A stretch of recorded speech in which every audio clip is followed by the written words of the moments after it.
আসসালামু আলাইকুম। 9 স্কোয়ার গাড়ি এলপিজি কনভার্সন করব সিকোয়েন্সিয়াল মালামাল টমাসোটো দিয়ে। মাইলেজ ইস্যুটা হচ্ছে, আপনি যদি সিএনজিতে গাড়ি চালান তাহলে হচ্ছে আপনি যে জায়গায় 600 টাকার সিএনজি দিয়ে যে মাইলেজ পান, ঠিক ওই জায়গায় 800 টাকার এলপিজি দিয়ে সেই মাইলেজ পাবেন। আর অকটেনের মাইলেজ হিসাব হচ্ছে, আপনি অকটেন 1 লিটারে যতটুকু মাইলেজ পান, অর্থাৎ 1 লিটার অকটেনে যদি আপনার গাড়ি 10 কিলো যায়, তাহলে 1 লিটার এলপিতেও 10 কিলো যাবে। যদি না যায় সেক্ষেত্রে আপনার সিস্টেমে সমস্যা আছে। আপনারা অনেক জায়গা থেকে কনভার্সন করেন, কনভার্সন করার পরে মাইলেজে দেখা গেল তেলের চেয়ে বেশি খরচ আয় পড়ে, তাহলে করে লাভ কি? সেক্ষেত্রে আবার অনেকে এলপিজি গুলে সিএনজি করেন, তারা আমার কাছে গাড়ি নিয়ে আসবেন, ইনশাল্লাহ মাইলেজ বাড়িয়ে দেব গ্যারান্টি দিয়ে।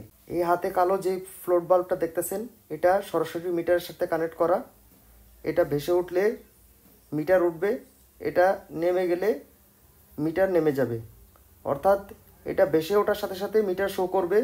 এটা আস্তে আস্তে ফুয়েল কমে গেলে এটা আস্তে আস্তে নেমে যাবে, আর আপনার মিটার কমে যাবে, বাতি কমে যাবে।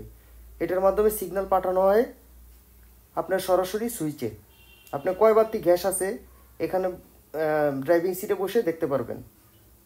কিন্তু মূলত এই সিগন্যালটা এই ট্যাঙ্কের এই মিটার থেকেই আসে। আর আজকে যে গাড়ি কনভার্সন করতেছি, এই গাড়িটা বড় হলেও আমি এই গাড়িতে 40 সিলিন্ডার ইউজ করব।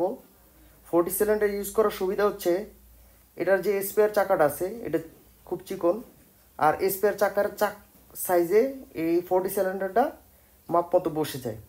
60 সিলিন্ডার বসালে খুব গাদাগাদি হয়, চাকাটা বসাতে সমস্যা হয়। আর 40 সিলিন্ডার বসালে আপনার চাকাটাও বসবে, পাশে আপনার সিলিন্ডারটাও বসবে। আপনার একসাথে 2 কাজ হয়ে যাবে ইনশাল্লাহ। আর সিলিন্ডার চাকাটা বসালে আপনার সুবিধা হচ্ছে, আপনি ব্যাগডালায় প্রচুর জায়গা পাবেন মালামাল ক্যারি করার জন্য, তাই চাকা সিলিন্ডারটা বসাবেন। আর আগে চাকা সিলিন্ডারগুলোতে সমস্যা ছিল, এটা হচ্ছে আপনার গ্যাসগুলো ঢুকতে সমস্যা হতো, তারপরে মিটার রিডিংটা অ্যাকুরেট দেখাতো না। বর্তমানে এই টেকনোলজিটা কোম্পানি আপডেট করে নিয়েছে, এখন আর এই সমস্যাগুলো হয় না। আর যদি আপনাদের এই যাবতীয় কোনো সমস্যা থাকে আমার কাছে চলে আসবেন, ইনশাল্লাহ আমি এটা ঠিক করে দেব।